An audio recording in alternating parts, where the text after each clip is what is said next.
Hello నమస్తే. Welcome to jet news. నా పేరు మాధురి. ఈరోజైతే మనము నాగోల్ వచ్చేసామండి. సుప్రజ హాస్పిటల్‌లో మనం ఉన్నాము.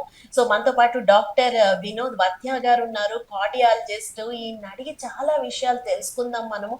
హార్ట్‌కి సంబంధించిన ఎన్నో క్వెషన్స్ అయితే నా దగ్గర ఉన్నాయి. సో, మీరు కూడా మీ గుండెని జాగ్రత్తగా చూసుకోవాలి అనుకుంటే, ఎలాంటి జాగ్రత్తలు తీసుకోవాలి, తెలుసుకోవాలి అనుకుంటే, ఈ వీడియో చివరి వరకు చూసేయండి. నమస్తే సార్.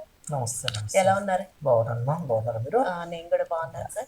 సార్ చెప్పండి, యాక్చువల్‌గా వచ్చేది న్యూ ఇయర్. ముందుగా అయితే చాలా మంది జీవన శైలిలో మార్పులు చేసుకోవాలి అనుకుంటుంటారు. నేను ఈ రిజల్యూషన్ చేసుకోవాలి, ఆ రిజల్యూషన్ చేసుకోవాలి అనుకుంటారు. సో, అసలు జీవన శైలిలో ఎలాంటి మార్పులు చేసుకోవాలనుకుంటారు? అంటే మంచిదంటారు? గుండె ఆరోగ్యంగా ఉండాలి అంటే? యాహ్! 31st వచ్చాక మనకి జనవరి 1కి రెజల్యూషన్ తీసుకుంటాము. హ్మ్. మనకి హార్ట్‌కి సంబంధించి ఎలాంటి రెజల్యూషన్ తీసుకోవాలి. హ్మ్. సో, దీంట్లో అయితే మనకి ఎర్లీ మార్నింగ్ లేవంగానే ఎర్లీ మార్నింగ్ వాకింగ్ చేసుకోవడం. ఒక 5:00 లేచి 5-6 మధ్యలో వాక్ చేసుకోవడం. ఒక 30 మినిట్స్ 30 నిమిషాల పాటు వాక్ చేసుకొని, వారానికి 5 రోజులు కుదిరినంత సేపు 150 minutes of regular brisk walking అనేది చాలా ఇంపార్టెంట్ హార్ట్‌కి. ఓకే.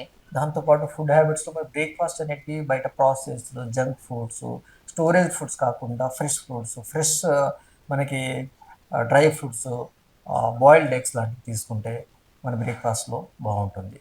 ఓకే. దాంతోపాటు ఆయిల్స్ అనేటివి ఎక్కువ ప్రాసెస్డ్ ఆయిల్స్ కాకుండా మల్టిపుల్ టైమ్స్ వాడిన ఆయిల్స్ కాకుండా ఉంటే బాగుంటుంది ఆయిల్స్లో.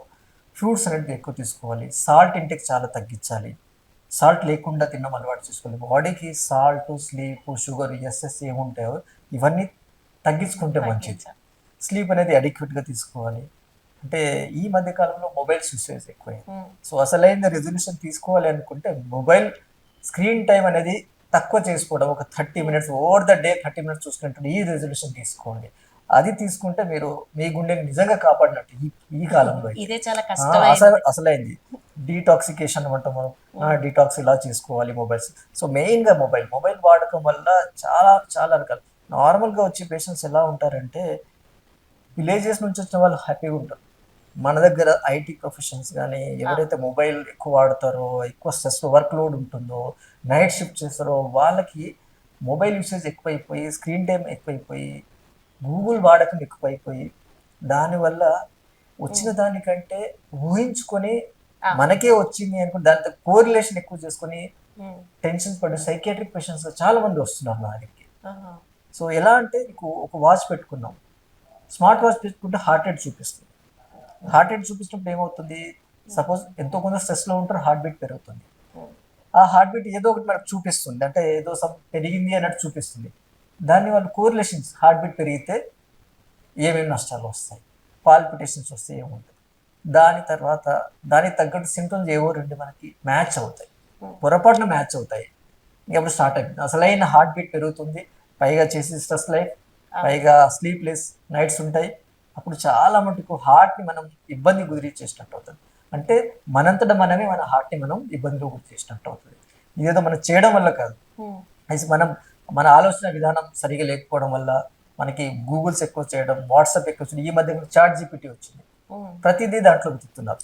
వెతుక్కోవడం మంచిది, నాలెడ్జ్ పెట్టుకోవడం మంచిది, కానీ దానివల్ల మనం ఆరోగ్యంగా ఉండాలి. కానీ ఎక్కువ ఆలోచనలు పెట్టుకొని టెన్షన్స్ పెట్టుకొని భయపడద్దు. భయపడితే వచ్చి ఇంకా టెన్షన్స్ పెరుగుతాయి, పాల్పిటేషన్స్ వచ్చి యాంగ్జైటీ ఇష్యూస్ స్టార్ట్ అవుతాయి. మనకి ఒక జబ్బు వస్తే దానికి మందులు ఉంటాయి, కానీ యాంగ్జైటీకి మందులు మాత్రం చాలా తక్కువ. సార్, కాఫీ, టీ చాలా మందికి ఎక్కువగా అలవాటు ఉంటుంది కదా. సో వీటి వల్ల ఏమైనా హార్ట్‌కి ప్రాబ్లమ్స్ వచ్చే సూచనలు ఉన్నాయి అంటారా? సో కాఫీ, టీలు తాగడం వల్ల బాడీలో కెఫిన్ పర్సంటేజ్ పెరుగుతుంది. ఈ కెఫిన్ అనేది మనకి హార్ట్ బీట్ని పెంచుతుంది, అంటే వ్యాసో కన్స్ట్రిక్షన్ చేస్తుంది, బాడీలో ఉన్న అన్ని ఆర్గాన్స్ని యాక్టివేట్ చేస్తుంది. కానీ దీని మీద డిపెండ్ అయినప్పుడు బాడీ మొత్తం టోటల్గా సరెండర్ అవ్వాల్సి వస్తుంది. సో లాంగ్ టర్మ్లో మనకి వీటి వల్ల పాల్పిటేషన్స్ రావడం, హార్ట్ బీట్ పెరగడం, బీపీ పెరిగే సూచనలు ఎక్కువ ఉండడం. ఆ బీపీ పెరిగిందంటే ఇందాక డిస్కస్ చేసుకున్నప్పుడు అన్ని హార్ట్ కానీ, లివర్ కానీ, కిడ్నీ కానీ అన్ని ఆర్గాన్స్ మీద ఎఫెక్ట్ అయ్యే ఛాన్స్ ఉంది. సో ఏది అతి మంచిది కాదు.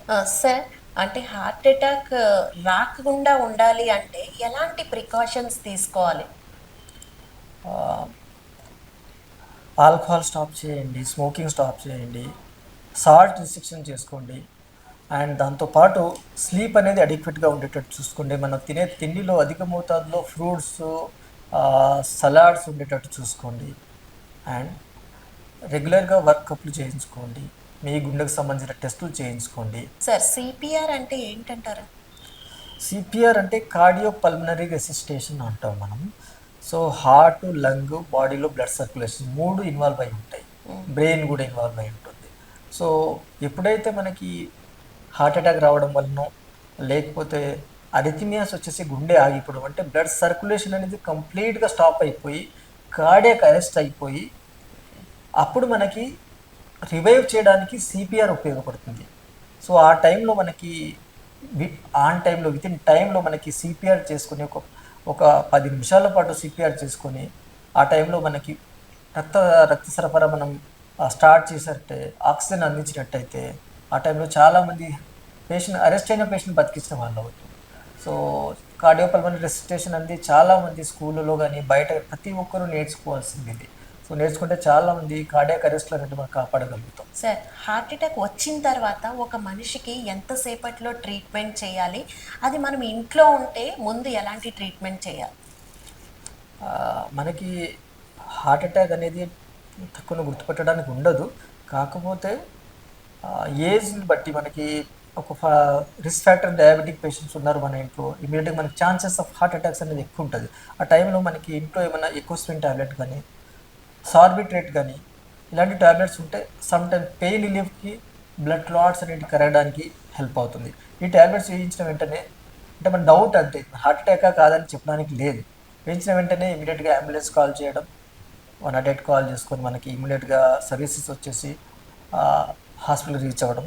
ఎప్పుడైతే హార్ట్ అటాక్ వచ్చి మనకి కన్ఫర్మేషన్ అయ్యి మనకు hospital to door to hospital అంటాం మనం, మన ఇంటి నుంచి హాస్పిటల్కి వెళ్ళే సమయం ఒక 90 మినిట్స్ లోపల ఉండేటట్టు చూసుకోండి. సో 90 మినిట్స్ అనేది మనకి టైమ్ ఈజ్ హార్ట్ మజిల్ అంటాం. టైం గడుస్తున్న కొద్దీ హార్ట్ మజిల్ డ్యామేజ్ ఎక్కువ అవుతుంటుంది. సో 90 మినిట్స్ లోపు మనకి గుండెకి మనం రక్తాన్ని అందించే ప్రయత్నం చేయించుకోవాలి. అయినా మీరు చెప్పింది చాలా కరెక్ట్ సార్. ఇదివరకు ఏదైనా ఉంటే గూగుల్ ఒక్కటే వెతికేసుకునేవారు. ఈ జబ్బు ఏంటి, ఇదేంటి, అదే. దానివల్ల ఇంకొంచెం స్ట్రెస్ పెరిగేది. ఇప్పుడు చాట్ జీపీటీ కూడా వచ్చిన తర్వాత మరింత అంటే ఇంకా ఎక్కువ ఇన్ఫర్మేషన్ వచ్చేస్తుంది. సో ఇన్ఫర్మేషన్ ఇస్ వెల్త్ అంటాం కదా. ఇన్ఫర్మేషన్ మనకి హెల్త్ తో పాటు చాలా వరకు అతి ఇన్ఫర్మేషన్ అవసరం లేదు మనకి. అదే అదే ఇప్పుడు డాక్టర్స్ ఎందుకున్నారు, తన ప్రాక్టీస్ ఎందుకుండే, అనుభవం ఎందుకు ఉంటుంది. ప్రతి పేషెంట్కి సేమ్ సిమ్టమ్స్ ఉండవు, ప్రతి పేషెంట్ సేమ్ మెడిసిన్ పనిచేయదు. అదే so person to person, patient to patient treatment అనేది దాని పరిమితిలో, దాని లిమిట్స్లో ఉంటుంది ట్రీట్మెంట్. సో గూగుల్ ఒక లిమిట్, ఒక టాబ్లెట్ ఇచ్చారంటే ఈ పేషెంట్ సేమ్ ఉండాలని లేదు, దానికి పడకపోవచ్చు అది. సో ఈ చాట్ జీపీటీ వల్ల ఇలాంటి అనర్థాలు ఉన్నాయి. సో మనం మాట్లాడుకోవాల్సింది 31 జనవరి 1కి కావాల్సిన రెజల్యూషన్స్. సో రెజల్యూషన్స్ మెయిన్గా ఫుడ్ హ్యాబిట్ చేంజ్ చేసుకోండి, లైఫ్ స్టైల్ చేంజ్ చేసుకోండి. స్లీప్ అనేది అట్లీస్ట్ మీకు 6 to 8 అవర్స్ అనేది స్లీప్, అన్డిస్టర్బ్ స్లీప్ అంటాం మనం. ప్రశాంతంగా ఏ మొబైల్ రాకుండా, ఏ డిస్టర్బెన్స్ లేకుండా ఉండే స్లీప్ ఉంటే మన బాడీలో స్లీప్ అనేది చాలా ఇంపార్టెంట్ అయ్యి, ఒకవేళ స్లీప్ డిస్టర్బ్ అయితే మనలో క్యాటకోలమైన్ సర్జ్ పెరుగుతుంది. అంటే బాడీలో హార్ట్ రేట్ పెరిగే ఉంటాయి. క్యాటకోలమైన్ సర్జ్ అంటే అడ్రినలిన్, నార్ అడ్రినలిన్ హార్మోన్స్ ఉంటాయి బాడీలో. ఎన్ని అవర్స్ ఉండాలి sir sleep? At least 6 to 8 hours అనేది ఉండాలి. అట్లీస్ట్ 6 అని ఉండాలి చెప్పాలంటే. 6 అవర్స్ పడుకుంటే సరిపోతుంది. మధ్య మధ్యలో నాప్స్ అంటాం మనం, ఒక 10 minutes నాప్. నాప్స్ అంటే చాలా మంచిది హెల్త్ కి.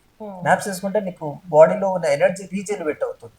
బాడీ టయర్డ్గా అయిపోయి ఒక 5 minutes నాప్ ఇచ్చుకుంటే it will be very benefit to our heart and body. So అది చేసుకోవాలి. ఆఫ్టర్నూన్ నాప్ మంచిదే అంటారా? చాలా మంది తిన్న వెంటనే నాప్ ఇట్స్ నువ్వు బెడ్ ఎక్కేసి పడుకోవడం అనేది నాప్ కాదు, ఇట్స్ స్లీప్. నాప్ అనేది నువ్వు ఎక్కడ కూర్చుంటే అక్కడే ఒక 10 minutes నీ బాడీ రెస్ట్ ఇచ్చేసేయాలి. దట్స్ నాప్ అంటాం మనం. సో బాడీ టైర్డ్ అయిపోయి ఒక 10 minutes కూర్చున్నాం అనుకోండి, స్లీప్ కొద్ది, అప్పుడు ఆ టైంలో మనకి ఉన్న టెన్షన్ తగ్గిపోయి మనకి బాడీలో ఉన్న ఎనర్జీస్ అన్ని రీజనరేట్ అవుతాయి. సార్ చెప్పండి, అంటే ఇప్పుడు హార్ట్ అటాక్, ఆస్మా పేషెంట్స్ చాలా మంది ఉంటారు కదా. సో ఆస్మా ఎక్కువ వచ్చినప్పుడు కూడా వాళ్ళకి హార్ట్కి ఆస్మాకి సంబంధం ఉంది అంటారా? లేదంటే ఆస్మా వేరు, లేదా ఈ హార్ట్కి సంబంధించిన ఆస్మా వేరు అంటారా? హార్ట్కి అండ్ లంగ్స్కి సంబంధించిన డిఫరెన్సెస్ మాట్లాడుకోవాలంటే, హార్ట్కి అయితే మనకి హార్ట్ ఫెయిల్యూర్ అంటాం. హార్ట్ ఫెయిల్యూర్లోకి లంగ్స్లో వాటర్ వచ్చేసి ఆయాసం వస్తుంది. ఇది హార్ట్ సంబంధించింది. అదే లంగ్స్లో అయితే మనకి సమ్ ఇన్ఫెక్షన్ రావడం, లేకపోతే బ్రాంకోస్పాజం అంటాం, ఆస్మా అన్నట్టు. డస్ట్ ఎలర్జీ, ఎలర్జీ, ఏసీ పడకపోవడం అలాంటి ఎలర్జీస్ ఉన్నప్పుడు ఏమవుతుందంటే బ్రాంకోస్పాజం, బాడీలో ఉన్న బ్రాంక్యూల్స్ ఉంటాయి మనకి. ఆక్సిజన్ అనేది లంగ్స్లోకి వెళ్ళి లంగ్స్ నుంచి బ్రాంక్యూల్స్కి వెళ్ళి మనకి ఆ బ్రాంక్యూల్స్ స్పాజంలోకి వెళ్ళిపోతాయి. స్పాజంలో వెళ్ళిపోయినప్పుడు మనకి ఆక్సిజన్ సరిగా అందదు, అప్పుడు బ్రీతింగ్ డిఫికల్టీస్ వస్తాయి. సో ఆస్మా అనేది డిఫరెంట్, హార్ట్ ఫెయిల్యూర్ అనేది డిఫరెంట్. హార్ట్ ఫెయిల్యూర్ వల్ల హార్ట్ పంపింగ్ తగ్గిపోయి బాడీలో ఉన్న వాటర్, హార్ట్లో ఉన్న బ్లడ్ కాస్త పంపింగ్ ఫార్వర్డ్కి వెళ్ళాలి, ముందుకు వెళ్ళాలి, బ్రెయిన్కి, హార్ట్, కిడ్నీకి, లివర్కి, అన్ని పార్ట్స్కి వెళ్ళాలి. కానీ అది బ్యాక్ ప్రెషర్ వల్ల లంగ్స్లో వాటర్ వచ్చేస్తుంది. లంగ్స్లో వాటర్ రావడం వల్ల ఆయాసం వస్తుంది.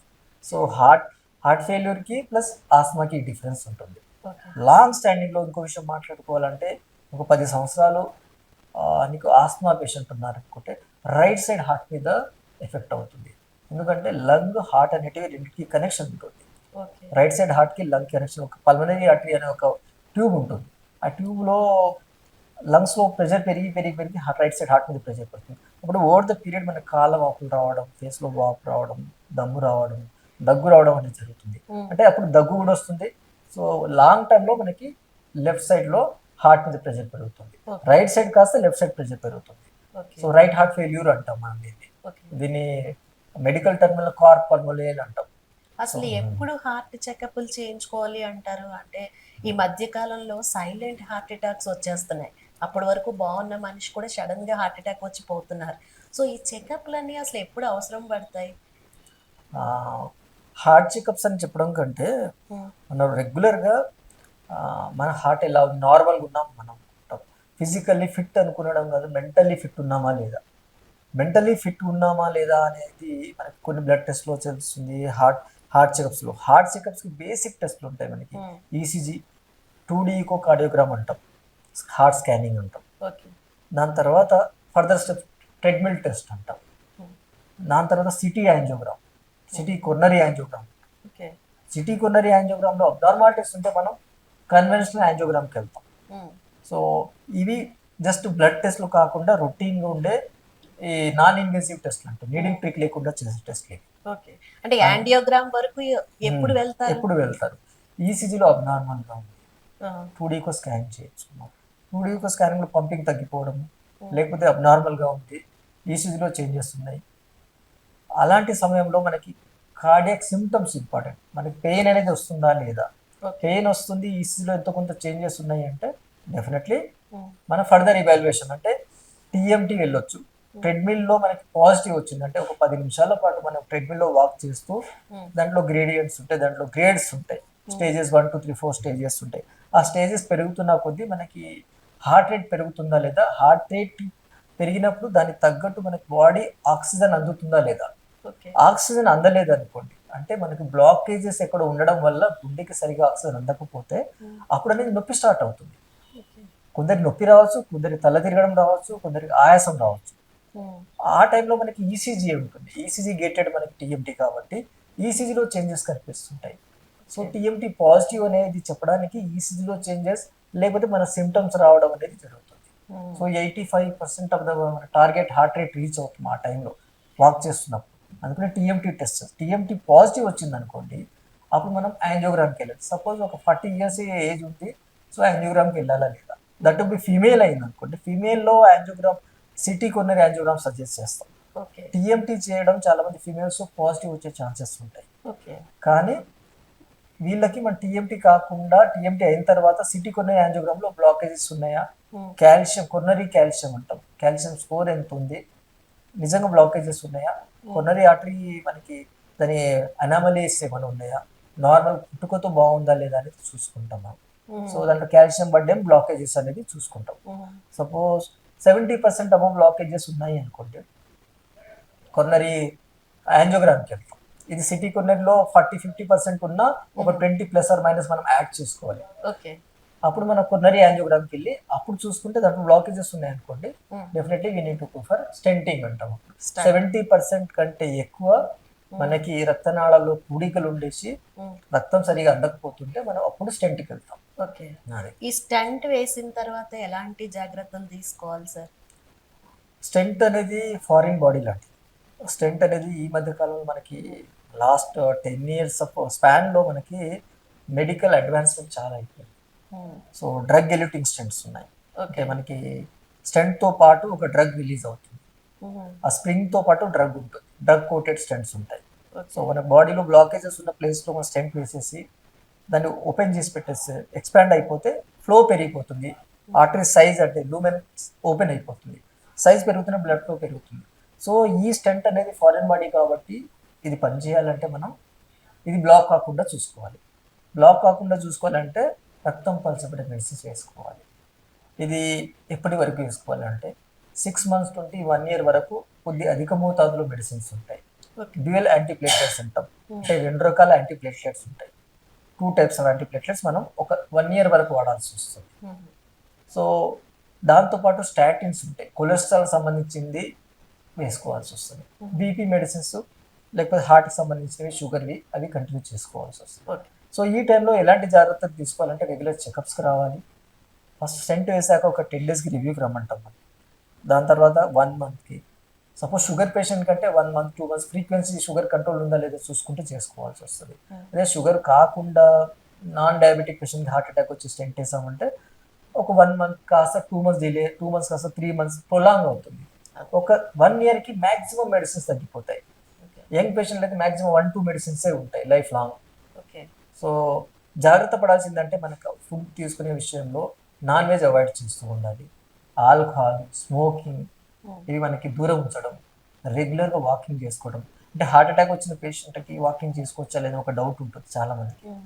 సో హార్ట్ అటాక్ వచ్చిన పేషెంట్లు ఏమవుతుందంటే ఫస్ట్ స్టార్టింగ్ పంపింగ్ కెపాసిటీ తగ్గిపోతుంది. మేజర్ హార్ట్ అటాక్ వచ్చిందంటే ఆ ఏరియాకి రక్తం ఉందాక హార్ట్లో ఉన్న మజిల్ డ్యామేజ్ అయిపోయి పంపింగ్ తగ్గిపోతుంది.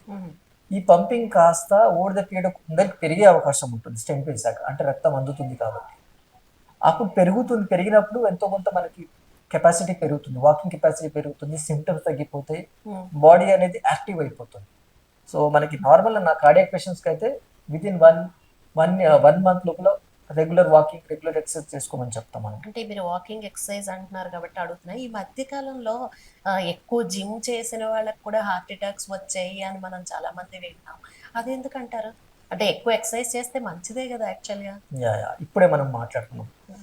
హెల్త్ అనేది it's not about physical health, it's about mental health. Physical mental రెండు ఈక్వాలిటీలో ఉండాలి.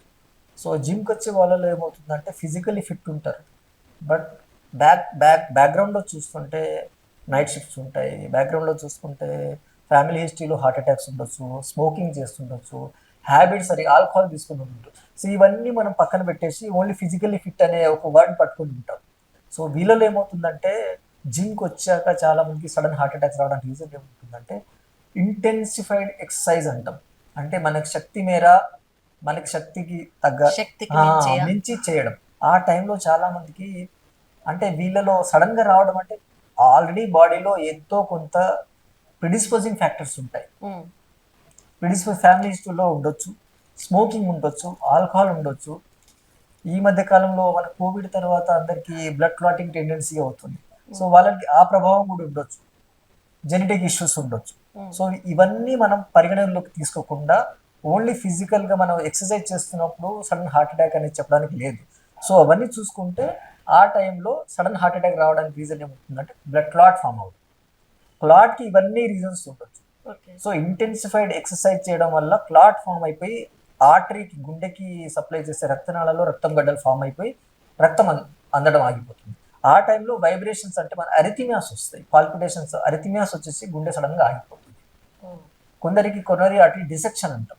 అంటే ఒక్కసారి మనకి శక్తి మీద బరువులు ఎత్తడం అలాంటి జరిగినప్పుడు ఏమవుతుందంటే అధిక మోతాదులో ప్రెషర్కి లోన్ అవుతుంది.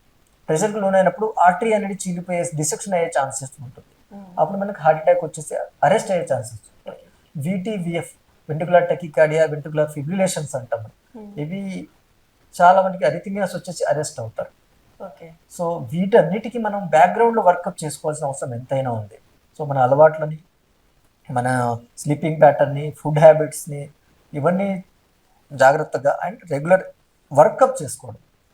మీరు వర్కౌట్ చేయడంతో పాటు మీ హెల్త్ చెకప్లో వర్కౌట్స్ ఏమున్నాయి అవి చూసుకోవాలి.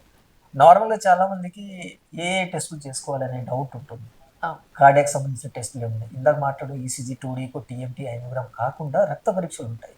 అంటే మనకి తెలియకుండానే మనం ఫిజికల్గా ఫిట్గా ఉన్న బాడీలో ఉన్న రక్తనాళాల్లో కానీ వాటిలో కొవ్వు శాతం పెరిగిపోతుంది. సో లిపిడ్ ప్రొఫైల్ ఇంపార్టెంట్ మనకి. ఫాస్టింగ్లో లిపిడ్ ప్రొఫైల్, కొలెస్ట్రాల్ పర్సెంటేజ్ ఎంత చూసుకోవాలి. దాంతోపాటు షుగర్స్ వస్తున్నాయి, ఫాస్టింగ్లో షుగర్ చూసుకోవాలి. 3 months యావరేజ్ షుగర్స్ ఉంటాయి, HbA1c అది చెక్ చేయించుకోవాలి. అంటే ఈ కొలెస్ట్రాల్ షుగర్ కి హార్ట్ కి అన్నిటికీ సంబంధం ఉందా? డెఫినెట్లీ. షుగర్ అనేది మనకి డయాబెటీస్ కిల్స్ ద హార్ట్ అంటాం. Silent killer of the heart is the diabetes. Silent heart attacks రావడానికి కారణం డయాబెటీస్. డయాబెటీస్ రావడం వల్ల ఏమవుతుందంటే బాడీలో అటానమిక్ నర్వస్ సిస్టమ్ ఉంటుంది. అంటే మనకి మన ఎమోషన్స్ కానీ దీనికైనా పెయిన్ అనేది సెన్సిటివ్ ఏరియాస్ ఉంటాయి. పెయిన్ సెన్సిటివ్ ఏరియాస్ని మనం కంట్రోల్ చేస్తే అటానమిక్ నర్వస్ సిస్టమ్ ఉంటుంది. ఈ డయాబెటిక్ పేషెంట్లు ఏమవుతుందంటే over the period long standing diabetes ఉంటే ఏమవుతుంది, ఆ నాడులు కాస్త మనకి పెయిన్కి రెస్పాండ్ అవ్వదు. పెయిన్ ఇన్సెన్సిటివ్ అయిపోయి ఆ టైంలో చెస్ట్ పెయిన్ రాదు మనకి. డయాబెటీస్ ఉన్న పేషెంట్లలో చెస్ట్ పెయిన్ కాకుండా మన క్లాసికల్ సిమ్టమ్స్ ఉంటాయి. ఇవి కాకుండా ఆయాసం రావడం ఉంటుంది, కాళ్ళ వాపులు రావడం ఉంటుంది. ఏమి రాకుండానే నార్మల్గానే ఉంటుంది, కానీ లోపల బ్లాకేజెస్ అనేది ఆటోమేటిక్గా ట్రిబుల్ వెజిల్ ఉంటాం, మూడిట్లో బ్లాకేజెస్ ఉంటాయి డయాబెటిక్ పేషెంట్స్లో. So diabetic is a silent heart attack. Okay. ఇక బీపీకి సార్, బీపీ కూడా హార్ట్ యాక్చువల్గా అప్ అండ్ డౌన్ అవుతూ ఉంటుందా? బీపీ అనేది చాలా మందికి బీపీ వల్ల బ్లడ్ ప్రెషర్ పెరగడం వల్ల బాడీలో అన్ని ఆర్గాన్స్కి బ్లడ్ సప్లై ప్రెషర్తో పెరుగుతుంది. బ్రెయిన్లో ప్రెషర్ పెరుగుతుంది, కిడ్నీలో ప్రెషర్ పెరుగుతుంది, రీనల్ హైపర్ టెన్షన్ అంటాం. ఓకే. అండ్ బ్రెయిన్కి వెళ్ళిపోతుంది. హార్ట్కి కూడా బ్లడ్ సప్లై అవసరం, హార్ట్ మీద ప్రెషర్ పెరుగుతుంది. సో బాడీలో ఉన్న అన్ని ఎండ్ ఆర్గాన్స్ అంటాం. ఎండ్ ఆర్గాన్స్ అన్నిటికీ బ్లడ్ సప్లై అవసరం. అదే ప్రెషర్తో తీసుకునేసరికి వాటి మీద ఎఫెక్ట్ అవుతుంది. మీరు చూసుంటారు, చాలామంది బీపీ పెరగడం వల్ల బ్రెయిన్ స్ట్రోక్స్ వస్తాయి. రక్తనాళాలు చిట్లిపోయి బ్లడ్ అనేది లీక్ అయిపోయి బ్రెయిన్ స్ట్రోక్స్ వస్తాయి. చాలామందికి కంటి చూపు తగ్గిపోతుంది, రక్తనాళాలు చిట్లిపోతాయి. మన కంటిలో ఉన్న రెటినల్ ఆర్టరీస్ అనేటివి చిట్లిపోతాయి, రెటినల్ హెమరేజెస్ ఫామ్ అవుతాయి. అన్నిటికీ బీపీ. కిడ్నీలో మనకి కిడ్నీ ప్రాబ్లమ్ స్టార్ట్ అయిపోయి క్రియాటిన్ పెరిగిపోయి chronic kidney disease, hypertensive heart disease, hypertensive kidney disease start అవుతాయి. సో మన బీపీని మనం కంట్రోల్లో ఉంచుకోవాలి. అట్లీస్ట్ ఒక 3 months 6 months ఈ మధ్య కాలంలో చెకప్లు బాగా అవేర్నెస్ పెరిగింది ఈ మధ్య కాలం. అవేర్నెస్తో పాటు భయాలు కూడా ఎక్కువ అయిపోయాయి. సో వీటిని చెకప్ చేసుకుంటూ యంగ్ పేషెంట్ 3 months ఒకసారి బీపీ చెక్ చేసుకోవడం, 6 months చెక్ చేసుకోవడం. సపోజ్ ఎక్కువ ఉంది అనుకోండి, దానికి తగ్గట్టు అట్లీస్ట్ మన లైఫ్ స్టైల్ చేంజ్ చేసుకోవాలి. ఇంకో విషయం ఏంటంటే చాలా మందికి బీపీ పెరిగింది, ఒక 2 times 3 times బీపీ పెరిగింది, మెడిసిన్ స్టార్ట్ చేస్తాం యంగ్ పేషెంట్లలో. మెడిసిన్ స్టార్ట్ చేయడం భయాలు స్టార్ట్ అవుతాయి. మెడిసిన్ ఇప్పుడు స్టార్ట్ చేస్తే లైఫ్ లాంగ్ కంటిన్యూ చేసుకోవాలని భయంతో చాలా మంది వాడటం మానేస్తున్నారు. వాడటం మానేయడం అంటే ఏమవుతుంది, ఓవర్ ద పీరియడ్ లాంగ్ పీరియడ్లో మనకి అన్ని ఎఫెక్ట్స్ వస్తాయి. అప్పుడు మనకి పెయిన్, నెక్ పెయిన్స్ కానీ, తల బరువుగా రావడం, ఛాతులు మంట రావడం, పాల్పిటేషన్స్ రావడం, బీపీకి సరిపడా సిమ్టమ్స్ స్టార్ట్ అయినప్పుడు మళ్ళీ తిరిగి వస్తారు. అంటే సార్ దీని మీద నాకు ఒక డౌట్ ఉంది. ఇప్పుడు కొంతమందికి బీపీ ఉందని చెప్పి చెకప్లో వస్తుంది, టాబ్లెట్స్ మొదలు పెడతారు. కానీ తర్వాత ఒక 2-3 సార్లు చెకప్ చేయించుకున్నప్పుడు బీపీ నార్మల్ కనబడుతూ ఉంటుంది. ఒకసారి టాబ్లెట్ వేసుకోకుండా కూడా టెస్ట్ చేసినా నార్మల్ కనబడుతుంది. సో అవసరం లేదని మానేస్తూ ఉంటారు. అది తప్పంటారా? ఇంక లైఫ్ లాంగ్ కంటిన్యూ చేయాలా? సపోజ్ మన బీపీ అనేది నీకైనా నాకైనా ఈ పాయింట్ ఆఫ్ టైంలో చెక్ చేసినప్పుడు ఎక్కువ ఉండొచ్చు, తక్కువ ఉండొచ్చు. 24 hours బీపీ ఉంటుంది మనకి. 24 hours ఆ టైంలో మనకి ఒకనొక టైంలో బీపీ పెరగవచ్చు, ఒకనొక టైంలో తగ్గిపోవచ్చు. సో బీపీ పెరగడం వల్ల మన సిమ్టమ్స్ స్టార్ట్ అయినప్పుడు మాత్రం దానికి తగ్గట్టు మనకి దుష్ప్రభావాలు వచ్చే ఛాన్స్ ఉంటాయి. కాబట్టి దానికి తగ్గట్టు చేంజెస్ వస్తాయి మన బాడీలో. బీపీ పెరిగిందంటే దానికి తగ్గట్టు హెడేక్ రావడం, అవన్నీ ఒక టాబ్లెట్ ఇచ్చేసి 1 day కంట్రోల్ చేయడం కాదు. సపోజ్ బీపీ చాలా మంది తగ్గిపోతుందంట, మెడిసిన్ ఇచ్చాక తగ్గిపోతే స్టాప్ చేసుకోవచ్చా లేదా? అప్పుడు తగ్గిపోవడానికి రీజన్ బీపీ మెడిసిన్స్ ఒకటి. సెకండ్ మన లైఫ్ స్టైల్ చేంజ్ అవ్వడం. లైఫ్ స్టైల్ బాగా చేంజ్ అయింది అనుకుంటే దానికి రిక్వైర్మెంట్ తగ్గిపోతుంటుంది. బీపీ మెడిసిన్ రిక్వైర్మెంట్ బాగా తగ్గిపోతుంది. అంటే బీపీ మెడిసిన్ స్టాప్ చేసుకోవచ్చా అంటే మన లైఫ్ స్టైల్ బాగా చేంజ్ చేసాం, వెయిట్ లాస్ అయిపోయి మనం చాలా హెల్తీగా ఉన్నాం అనుకుంటే దాని డోసులు తగ్గించేసుకొని మనం ఓవర్ ద పీరియడ్ కొన్నిసార్లు స్టాప్ చేసుకోవచ్చు కూడా. వెయిట్ ఉన్న వాళ్ళలో మాత్రం బీపీ మెడిసిన్ మనం స్టాప్ చేసుకోవచ్చు. సార్ ఈ హార్ట్ అటాక్స్ అనేవి యాక్చువల్గా 30 ఇయర్స్ లోపు అంటే చిన్న పిల్లల్లో కూడా ఈ మధ్య చూస్తున్నాం చాలా. అంటే ఇదంతా ఏమైనా హెరిడిటరీ అంటారా? వేరే డిసీజెస్ లాగా ఇది కూడా ఏదైనా హెరిడిటరీగా వచ్చేదా ఫ్యామిలీ నుంచి? లేదంటే ఇది నార్మల్గా వచ్చేదేనా? యంగ్ ఈ మధ్య కాలంలో నేను చెప్పాలంటే last 1 monthలో 5 to 6 members of young heart attacks చూస్తాను. ఓ, 22 నుంచి 38 ఏజ్లో నేను 6 మెంబర్స్కి స్టెంట్ వేసాను. 6 మెంబర్స్ 22 ఏజ్కి వేసాను. అదే 22కి అలవాట్లు ఏమీ లేవు. బేసిక్లీ బ్యాక్గ్రౌండ్ హిస్టరీ మనం వర్కప్ చేస్తే బాడీలో ఉన్న ఎల్డిఎల్ కొలెస్ట్రాల్ పెరిగిపోయి ఉన్నది, బాడీ హోమోసిస్టమ్ లెవెల్స్ పెరిగిపోయి ఉన్నాయి, విటమిన్ డి తగ్గిపోయి ఉన్నది, ట్రైగ్లిజరైడ్స్ పెరిగిపోయి ఉన్నాయి. అంటే బాడీ అనేది స్ట్రెస్లో ఉన్నది. స్ట్రెస్ అనేది first and foremost stress. Second మన బ్యాక్గ్రౌండ్లో జెనెటిక్ హిస్టరీ అన్నారు మీరు, హెడ్రీ కావచ్చు. ఫ్యామిలీలో మనకి తాత ముత్తాతలకి, అమ్మమ్మలకి, నాన్నమ్మలకి, మన బ్లడ్ రిలేటివ్స్కి ఏమన్నా కార్డియాక్ ఇష్యూస్ ఉన్నాయంటే మనకు వచ్చే ఛాన్సెస్ ఉన్నాయి. అందరికీ 100% రావాలని లేదు, but there are chances are higher with family history ఉంటాయి. ఓకే సార్, ఈ మధ్య కాలంలో కోవిడ్ వ్యాక్సిన్ వేసిన తర్వాత ఆ వ్యాక్సిన్ వల్ల కూడా హార్ట్ అటాక్స్ వస్తున్నాయి అని కొంతమంది అంటున్నారు. అది ఎంతవరకు నిజం అంటారు? అంటే దీనికి సంబంధించిన డేటా అనేది ఇంకా మనకి క్లియర్గా అందలేదు చెప్పాలంటే. సో బట్ కోవిడ్ అనే ఒక పేరు చెప్పేసి మనం తప్పించుకోవడానికి లేదు ఇక్కడ. కోవిడ్ ఒక కావచ్చు, కాదని నేను చెప్పను, కానీ కోవిడ్ వ్యాక్సిన్ వల్ల సమ్ క్లాటింగ్ టెండెన్సీ పెరుగుతుంది అనేది ఒక ఉండొచ్చు. బట్ అది కాకుండా మిగతా మనం ఇందాక డిస్కస్ చేసిన ఈ కాంప్లెక్సెస్ ఉన్నాయి కదా మనకి, స్మోకింగ్ కానీ, ఆల్కహాల్ కానీ, స్లీప్ డిప్రివేషన్ కానీ, స్ట్రెస్ కానీ, ఇవన్నీ డయాబెటిక్ కంట్రోల్ లేకపోవడం, షుగర్స్ ఉండడం, ఇవన్నీ ఒక ఎత్తాయి. ఇవి ఉండడం వల్ల మనకి ఇదంతా జరిగే ఛాన్సెస్ ఉన్నాయి. Okay sir, main pacemaker ఈ మధ్య కాలంలో చాలా మందికి పేస్ మేకర్ కూడా వేయాల్సి వస్తుంది. ఏంటంటారు అసలు అది? దానివల్ల అంటే ఎంతవరకు ఉపయోగపడుతుంది మనిషికి? పేస్ మేకర్స్ అనేది మనకి బాడీలో పుట్టుకతో 2 పేస్ మేకర్స్ ఉంటాయి మనకి గుండెలో. ఎస్ఏ నోడ్ అంటాం అండ్ ఇంకోటి ఏబీ నోడ్, 2 పేస్ మేకర్స్ ఉంటాయి.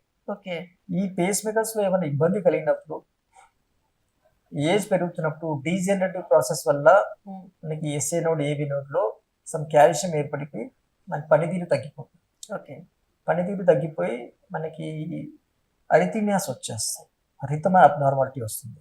సో మనకి పేస్ మేకర్ ఎవరికి పడుతుందంటే మన బ్లాకేజెస్ ఉన్నాయా లేదా, 2:1 బ్లాకేజ్ అంటాం, 3rd degree బ్లాక్ అంటాం. అంటే ఇవి పేస్ మేకర్ సంబంధించి అరిథిమియాస్ సంబంధించింది. హార్ట్ లోపల బ్లాకేజెస్ వేరు, ఈ బ్లాకేజెస్ వేరు. అంటే మనకి గుండెకి రక్తనాళాలు ఎలా ఉంటాయో న్యూరలాజికల్ సిస్టమ్, నర్వస్ సిస్టమ్ ఉంటుంది, ఎలక్ట్రికల్ సిస్టమ్ ఉంటుంది గుండెలో, కండక్టివ్ సిస్టమ్ అంటాము. కండక్టివ్ సిస్టంలో ఎస్ఏ నోడ్, ఏబీ నోడ్ ఉంటుంది. సో ఈ వీటిలో డిస్టర్బెన్స్ వచ్చినప్పుడు వాటికి తగ్గట్టు అవి పనిచేయకపోవడం, అంటే ఇప్పుడు ఎస్ఏ నోడ్ నుంచి ఏబీ నోడ్కి మనకి ఎలక్ట్రికల్ ఇంపల్స్ వెళ్తుంది. ఎప్పుడైతే మనకి ఏబీ నోడ్ దగ్గర సమ్ బ్లాకేజెస్ రావడం, ఎస్ఏ నోడ్ నుంచి వచ్చింది ఏబీ నోడ్కి రీచ్ అవ్వడం, ఏబీ నోడ్ తనంతట తను పనిచేస్తుంది, ఎస్ఏ నోడ్ తనంతట తను పనిచేస్తుంది. సో అప్పుడు హెపజాడ్ గా పనిచేయి ఏబీ డిసింక్రోనీ అంటాం. ఏట్రియం కి వెంట్రుకులర్ మధ్యలో కమ్యూనికేషన్ సరిగ్గా లేక అప్పుడు మనకి బ్లాకేజెస్, అంటే హార్ట్ బీట్ అనేది గ్యాప్ వచ్చేస్తుంది, హార్ట్ బీట్ పెరిగిపోతుంది, హార్ట్ బీట్ అనేది బాగా తగ్గిపోతుంది. సరే, అది తగ్గిపోయినప్పుడు దాని తగ్గట్టు సిమ్టమ్స్ వస్తాయి, గిడ్డినెస్ రావడం కానీ, కళ్ళు తిరగడం కానీ, కళ్ళు తిరిగి పడిపోవడం కానీ, హార్ట్ బీట్ పెరిగిపోవడం కానీ ఇలాంటి జరుగుతుంది. అప్పుడు మన పేస్ మేకర్ టెంపరీ, ఎమర్జెన్సీ ఉందంటే టెంపరీ పేస్ మేకర్ వేసుకోవాలి. టెంపరీ పేస్ మేకర్ వేసుకున్నాక ఒక 1-2 days లో మనకి వర్కప్ చేసుకోవాల్సి వస్తుంది. అంటే డీజనరేటివ్ అయితే మనకి పర్మనెంట్ పేస్ మేకర్కి వెళ్ళాల్సి వస్తుంది. అదే టెంపరీ టైంలోనే మనకి రివర్సిబుల్ కాజెస్ ఉన్నాయా లేవా.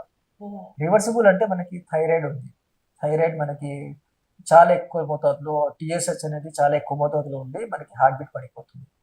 సో థైరాయిడ్ మనం పెంచుకున్నాం అనుకోండి, థైరాయిడ్ కరెక్షన్ చేసుకుంటే సరిపోతుంది. బాడీలో సోడియం, పొటాషియం, ఎలక్ట్రోలైట్స్, మెగ్నీషియమ్స్ అన్ని ఉంటాయి. వీటిలో అబ్నార్మల్ ఉన్నా మనకి ఇబ్బందులు కలిగే ఛాన్స్. అంటే మనం టెంపరరీ వేసుకుంటే తీసేయచ్చు, టెంపరీ వేసుకుంటే తీసేయచ్చు. అంటే ఈ టైంలో మన రివర్సిబుల్ కాజెస్ ని మనం కరెక్షన్ చేసుకున్నాం అనుకోండి, చాలా మందికి హార్ట్ బీట్ నార్మల్కి వచ్చేస్తుంది. హార్ట్ బీట్ నార్మల్ వచ్చినప్పుడు టెంపరీ పేస్ మేకర్ సపోర్ట్ తీసేస్తాం. పర్మనెంట్ పేస్ మేకర్ మాత్రం కంపల్సరీగా మనకి రివర్సిబుల్ కాజెస్ మనం కరెక్షన్ చేసుకోవడానికి ఏమీ లేవు, డీజనరేటివ్ ప్రాసెస్ ఉంది, అంటే వయసుతో పాటు వచ్చింది, కంపల్సరీ దీన్ని మనం సపోర్టివ్ గా పర్మనెంట్ పేస్ మేకర్ అప్పుడు వేసుకోవాలన్నప్పుడు ఎలాంటి జాగ్రత్తలు తీసుకోవాలంటారు పర్మనెంట్ పేస్ మేకర్ వేసుకుంటే?